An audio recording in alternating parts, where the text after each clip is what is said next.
Lee Arnold Petty was an American stock car racing driver who competed during the 1950s and 1960s. He was one of the pioneers of NASCAR and one of its first superstars. He was NASCAR's first three-time Cup champion. He is also the father of Richard Petty, who went on to become one of the most successful stock car racing drivers of all time. Petty started racing when he was 35, according to the NASCAR Hall of Fame. This may seem late in life to take up the sport, but it's also when NASCAR began. He actually took part in the circuit's inaugural race at Charlotte Speedway. Petty drove a 1948 Buick Roadmaster. He borrowed it from a neighbor with the promise that his winnings would pay for any damages to the vehicle. Although Petty ended up losing control of the car and rolling it, things got better from there. He ended up winning 54 Cup Series races, including the first Daytona 500 in 1959, with 332 top 10 finishes.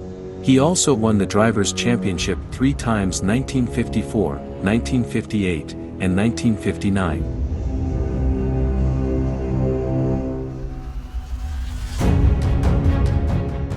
Petty's career ended at the Daytona 500 in 1961, just 2 years after he won the inaugural event of what would later become NASCAR's most important race.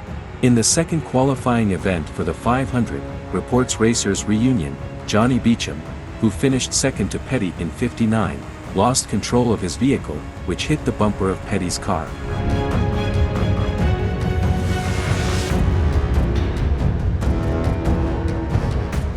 The impact sent both cars through the guardrail and off the track.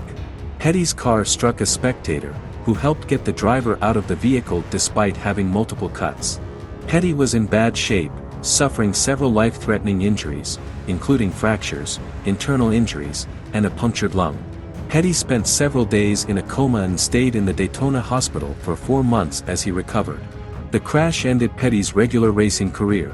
He did make sporadic appearances on NASCAR tracks until his final race at the Glen in 1964.